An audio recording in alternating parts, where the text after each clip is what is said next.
Hi எல்லாருக்கும் வணக்கம். எல்லாரும் எப்படி இருக்கீங்க? ஹோப் நல்லா இருப்பீங்கன்னு நம்புறேன். ஸோ வாங்க, இன்னைக்கும் நம்ம ஒரு ஜாலியான கதை தான் எடுத்துட்டு வந்திருக்கோம். சீரியஸ்லி இது ரொம்ப ஜாலியா, ஃபன்னா இருக்கும். ஸோ இத நான் ஒரு கொஞ்சம் டிஃப்ரெண்டான ஸ்டைல்ல ட்ரை பண்றேன் ஃபார் பெட்டர். லைக் உங்களுக்கு பிடிக்கலன்னா நீங்க சொல்லுங்க, மாத்திக்கலாம். No issues. ஸோ இந்த கதையில நம்ம எடுத்தோனே ஒரு மாரி டயலாக் மாதிரி இத பார்க்க ஆரம்பிக்கலாம். ஸோ ஃபர்ஸ்ட்டு நம்ம நாயகியோட இன்ட்ரோ. நாயகி பேர் ரியானா. அவங்களுக்கு 3 மாசமா சம்பளமே தரல. பிகாஸ் அவங்க ஒரு ஆன்டிக் ஒர்க்ஷாப்ல வேலை பார்க்குறாங்க. அந்த பாஸ் கஞ்சன்லி கஞ்சம், அவ்ளோ கஞ்சம். ஆனா என்ன பண்றாராம்னா, சம்பளமே குடுக்க மாட்டான். 3 மாசமா ஹீரோயின் சம்பளத்துக்காக கெஞ்சிட்டு இருக்காங்க. அதுக்கப்புறம் பார்த்தீங்க அப்டின்னா, அங்க ஒரு பானை மாதிரி இருக்கும். அத எடுத்து பார்த்துட்டுருப்பாங்க. சடனா உடைச்சுடுவாங்க. ஸோ இப்பத்துலேருந்து நம்ம அத டயலாக் மாதிரி ஒருத்தர் ஒருத்தர் பேசிக்கிட்டா எப்டி இருக்கும் அப்டின்ற மாரி பார்க்க ஆரம்பிக்கலாம்.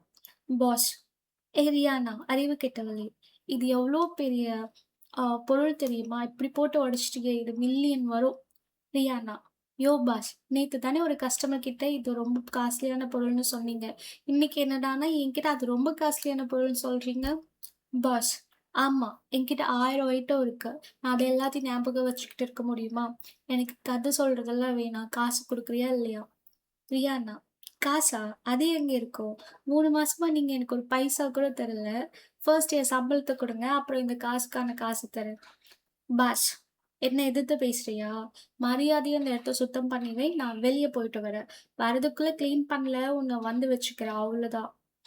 ஸோ, இப்படி பேசிட்டு திட்டிட்டு போறாங்க. பாஸ் திட்டிட்டு போனோனே ரியானா கடுப்பாயி தலையிலலாம் ஹீரோயின்ஸ் தரையில கால உதைப்பாங்க இல்லையா? அந்த மாதிரி பண்றாங்க. ஸோ, அப்ப தரையில சடனா ஒரு பொருள் கத்த ஆரம்பிக்குது. ஸோ, பொருளோட இடத்துலருந்து நம்ம அகைன் இந்த டயலாக் பார்க்கலாம். பொருள்: "ஐயோ அம்மா! பாத்து மிதியேண்டி லூசு! கால எடுடி வலிக்குது." ரியானா சுத்தி சுத்தி பார்த்துட்டு, "யாரு? யாரு பேசுறது? இங்க நான் மட்டும் தானே இருக்கேன்." ஒரு பானை ஓடு உடைஞ்சு போச்சுல்ல, அந்த பானை ஓடு பேசுது. பானை ஓடு: "ஏய் நான் தான். உன்னால தான் என் லைஃபே போச்சு. போன வாரம் தான் கடையிலேருந்து வந்தேன். யாராச்சும் பணக்காரங்க வாங்குவாங்கன்னு பார்த்தா உடைச்சு தொங்க விட்டுட்டியா? சந்தோஷமா?" ரியானா: "அட கடவுளே! இது என்னடா எனக்கு வந்த சோதனை! பானையெல்லாம் பேசுது." அப்போ பக்கத்துல இருந்த மத்த பொருட்களும் பேச ஆரம்பிக்குது. ஃபர்ஸ்ட் பொருள்: "கொஞ்சம் தள்ளி நில்லு. என் மேல பெயிண்ட் ஒட்டப் போகுது." அப்புறம் ஒரு காஃபி டப்பா: "எனக்கு வீட்டுக்கு போகணும்ப்பா. என்ன விட்டுடுங்கப்பா." ரியானா: "என்னடா இது! எனக்கு மட்டும் தான் இந்த ஆன்டிக்ஸ் பேசுறது கேக்குதா? இது இந்த டாலரோட மகிமையினால நடக்குதா? இதனால தான் எனக்கு இந்த மேஜிக் பவர் கிடைச்சதா? இரு, இரு." ஸோ பவர் கிடைச்சதும் நம்ம ரியானா என்ன பண்றாங்க அப்டின்னா, மார்க்கெட் போறாங்க. அங்க இருக்கிற எல்லா பொருளுங்களும் பேசுது. அது கேக்குது. பொருள் 1: "என்ன ரூ. 50க்கு வாங்குங்க." பொருள் 2: "என்ன ரூ. 10க்கு வாங்குங்க." திடீர்னு என்ன பார்த்தா, ஒரு சீப்பு பேச ஆரம்பிக்கும். ஸோ, அந்த கூம்பு பார்த்தீங்கன்னா, பழைய கால வெங்கல கண்ணாடி மாதிரி ஒண்ணு இருக்கும். அது பக்கத்துல இருந்து பேச ஆரம்பிக்கும். கண்ணாடி ரகசியமா லியானா கிட்ட சொல்லும்: "என்ன வீட்டுக்கு கூட்டிட்டு போ. என்னோட ஒரிஜினல் விலை 3 மில்லியன்." ரியானா அந்த கடைக்காரன் கிட்ட ரொம்ப சாதாரணமா பேசி, வெறும் ரூ. 1000க்கு அந்த சீப்பையும், கூடவே ஃப்ரீயா 3 மில்லியன் மதிப்புள்ள அந்த கண்ணாடியும் ஆட்டை போட்டுட்டா. அந்த கண்ணாடிய பார்த்துட்டு, அத விக்கிற கடைக்கு போறா. அந்த விக்கிற கடையோட பேரு பார்த்தீங்கன்னா, லியோ மாஸ்டர் அப்டின்ற பேரு. ஸோ, அங்க அவரோட பேர பையன் இருக்கான்ல, அவன் பேரு லான். அவன் தான் இருக்கான். லான்: "இந்த உடைந்த கண்ணாடியெல்லாம் இங்க டூப்ளிகேட்டு. இதுக்கு ரூ. 10 கூட தேறாது. வெளிய போ." ரியானா: "யோவ் சொட்டை! ஒழுங்கா பார்க்க தெரியலன்னா மூடிட்டு இரு." அப்போ அங்க அந்த கடைக்கார பெரியவர் வராரு. அவரு: "தம்பி லான், அவசரப்படாத. எதுக்கு சண்டை போட்டுட்டு இருக்க? அப்பா அந்த கண்ணாடிய குடு, நான் பார்க்குறேன்." "ஏய் இது எவ்ளோ பெரிய காலத்து கண்ணாடி. இது ஜோடியாக் மிரர். ஸோ இதோட மார்க்கெட் வேல்யூ 3 மில்லியன் யுவான்." லான் ஷாக் ஆயி, "வாட்? 3 மில்லியனா?" ரியானா: "கேட்டியாடா லூசு பயலே! 3 மில்லியன் காசு குடுடா." ஸோ கடுப்பான லான் ரியானா கிட்ட சவால் விடுறான். லான்: "உனக்கு அதிர்ஷ்டத்துல தான் இந்த கண்ணாடி கிடைச்சது. தைரியம் இருந்தா 10 நிமிஷத்துல இந்த கடையில இருக்க ஒரு உண்மையான பொக்கிஷத்த கண்டுபிடி. தோத்தா 3 மில்லியன் எனக்கு தரணும்." ரியானா: "ஜெயிச்சா?" லான்: "நான் உனக்கு டபுளா 6 மில்லியன் தரேன்." ரியானா: "டீல்டா. வாங்க பார்த்துக்கலாம்." ரியானா கடைய சுத்தி சுத்தி பார்க்குறாங்க. அப்போ ஒரு பழைய குப்பை மாரி இருந்த பானை பேசுது. "ஐயோ! மூச்சு முட்டுது. எனக்கு இந்த டூப்ளிகேட் பானைக்குள்ள ஒளிச்சு வச்சிருக்காங்க. என் விலை 5 மில்லியன்." ரியானா நைஸா அந்த பானைய எடுத்து உடைச்சு உள்ள இருந்த தங்க சுருள் எடுக்குறாங்க. ஸ்டீஃபன் பார்த்துட்டு, "அடக்கடவுளே! இவ்ளோ தங்க சுருளையா நான் இங்க வச்சிருந்தேன். இது எவ்ளோ மதிப்பு மிக்கது. இது 5,000,000க்கு மேல மதிப்பு வரும்." ரியானா, "ஹஹா! தம்பிலான் 6,000,000 பெட் காசு எடு. அது போக இந்த 3,000,000 சேர்த்து மொத்தம் 9,000,000 என் அக்கவுண்ட்டுக்கு ட்ரான்ஸ்ஃபர் பண்ணு செல்லம். போயிட்டு வரட்டா பாய்."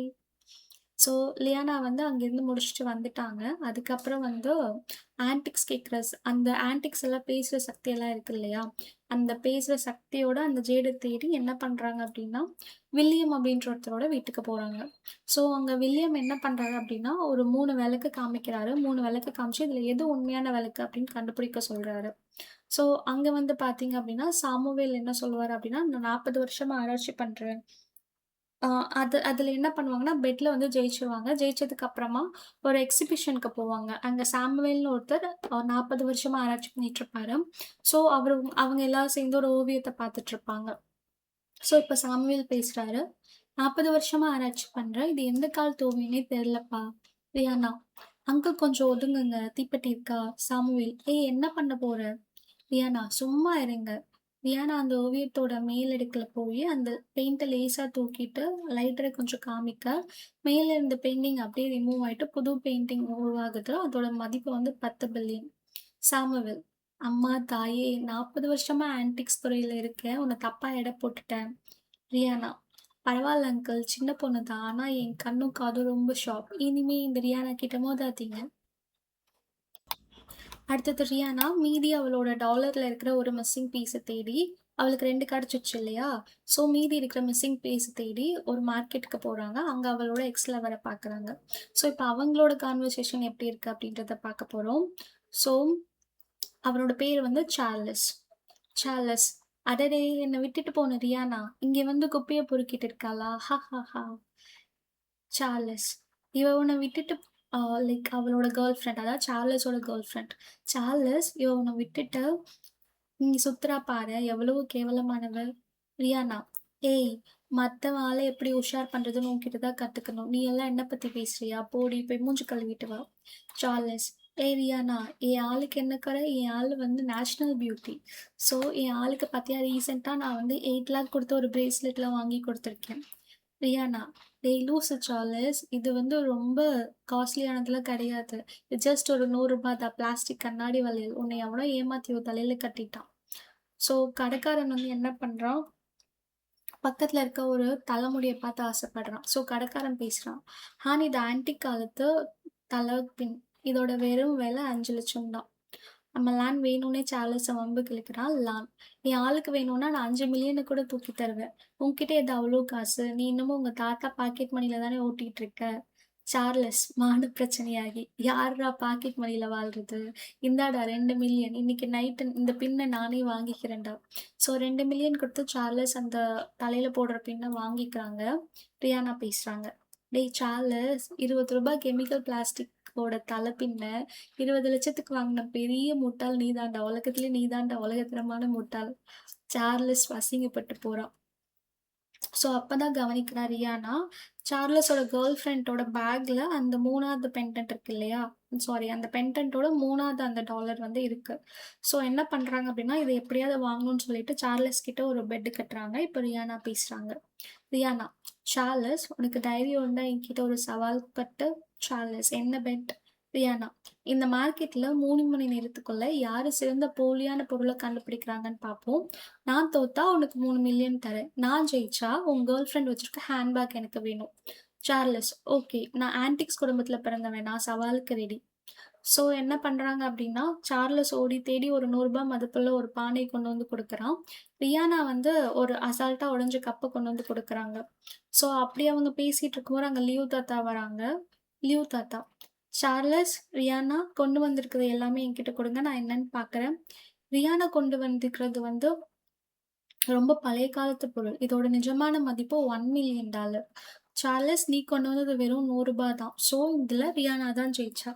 சார்லஸ் ஷாக் ஆகி நிக்க, ஸோ அவங்க கேர்ள் ஃபிரெண்டோட அந்த பேக்ல இருந்த அந்த ஜேட் பெண்டன்ட்ட ரியானா எடுத்துக்கிறாங்க.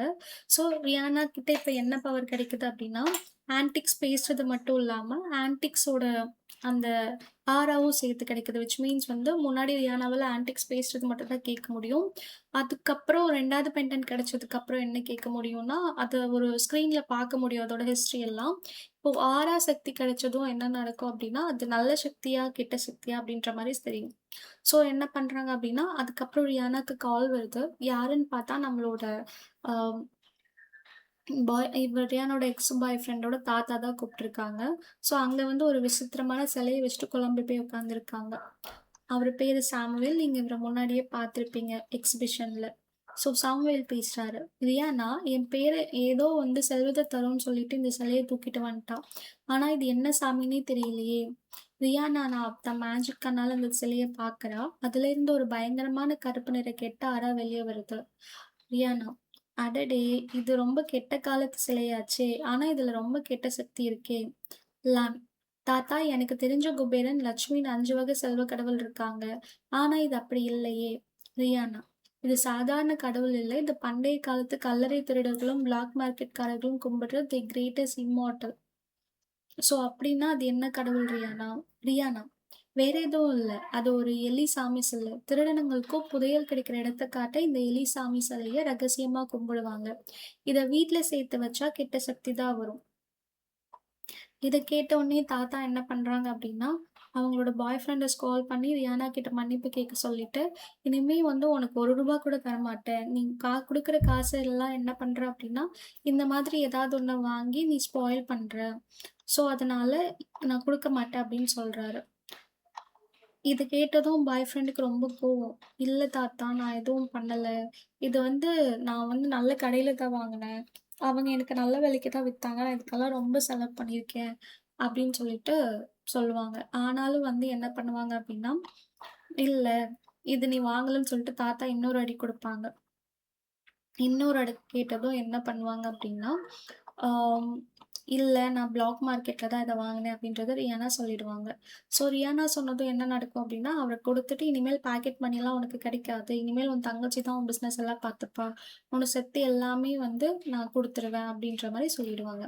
ஸோ இத கேட்டுட்டு ரியானா ஜாலியா வந்து ரியானா அண்ட் ரியானாவோட புது பாய் ஃப்ரெண்ட் எல்லாரும் வெளிய வந்துருவாங்க. தென் எங்க போவாங்க அப்டின்னா, நம்மளோட லூயிஸ் கடை பழைய கடையில வேல பார்த்தாங்கல்ல சம்பளம் வாங்காம, அந்த கடைக்கெல்லாம் போவாங்க. அங்க லூயிஸ் வந்து சாப்பாட்டுக்கே வழி இல்லாம உட்காந்துருக்கான். பிகாஸ் வியாபாரம் ரொம்ப டல் ஆயிடுச்சு. "லூயிஸ், வாம்மா ரியானா, சம்பளமெல்லாம் குடுத்துட்டேன். அதுக்கு இதுக்கப்புறம் எதுக்கு எனக்கு வந்து தொலைஞ்ச?" ரியானா, யோவ் லூயிஸ், உனக்கு 3 மாசமா கடை வாடகை பாக்கி. கடையில ஒரு கஸ்டமர் கூட இல்ல. உன் கடைய வாங்கத்தான் நான் 1,000,000 தரேன். வாங்கிக்கிறியா? சாரி, விக்கிறியா? லூயிஸ், என்னது 1,000,000 அதெல்லாம் முடியாது. எனக்கு 2,000,000 வேணும். ரியானா, டேய் லூயிஸ், உன் கடையில இருக்கிற எல்லா டூப்ளிகேட் பொருட்களையும் சேர்த்தா கூட 50,000 கூட தேறாது.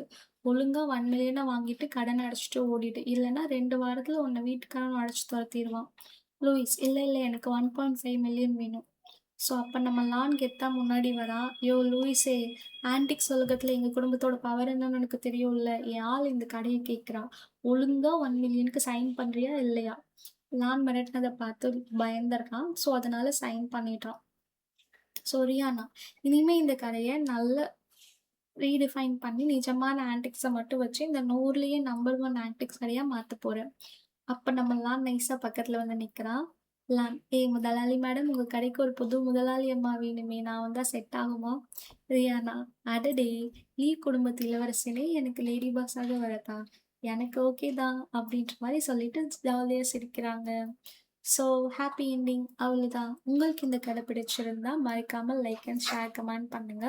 நான் ஹைப் பண்ற ஆப்ஷன்ஸ் இருக்கும். அதையும் அழுத்தி தாராளமா சப்போர்ட் பண்ணுங்க. உங்களோட சப்போர்ட் எங்களுக்கு ரொம்பவே தேவை. ஸோ தேங்க் யூ ஃபார் வாட்சிங்.